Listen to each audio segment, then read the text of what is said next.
വാർത്തകൾ. മാധ്യമ പഠന കേന്ദ്രം. പ്രധാന വാർത്തകൾ.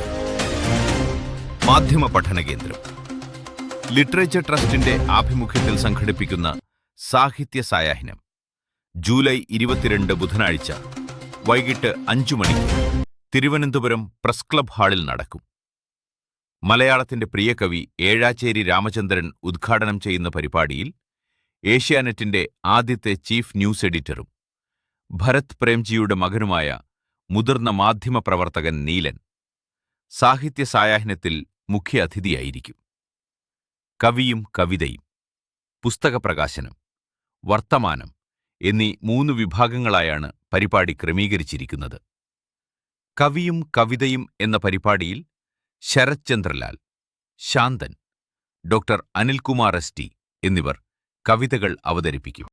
തുടർന്ന് വർത്തമാനം സെഷനിൽ PSC അംഗവും നോവലിസ്റ്റുമായ ഡോക്ടർ കെ ഷാജീബ് നയിക്കുന്ന സാഹിത്യ സംവാദം നടക്കും. T Naseer Khan Sahib, M Noushad Ali, Biju Muthathi, doctor Johnson, Murali Kottakkakam, A Zakir Hussain, Bavakutty T എന്നിവർ സംവാദത്തിൽ പങ്കെടുക്കും. സോഷ്യൽ മീഡിയയുടെ അതിപ്രസരമുള്ള പുതിയ കാലഘട്ടത്തിൽ സാഹിത്യ സംവാദങ്ങൾ, ശില്പശാലകൾ, പുരസ്കാരങ്ങൾ, പുസ്തക പ്രോത്സാഹന വേദികൾ എന്നിവയിലൂടെ പുതിയൊരു സാഹിത്യ വസന്തത്തിന് ലിറ്ററേച്ചർ ട്രസ്റ്റ് വേദിയൊരുക്കുമെന്ന് മാധ്യമ പഠന കേന്ദ്രം ഡയറക്ടർ ഡോക്ടർ ഷിറാസ് ഖാൻ അറിയിച്ചു.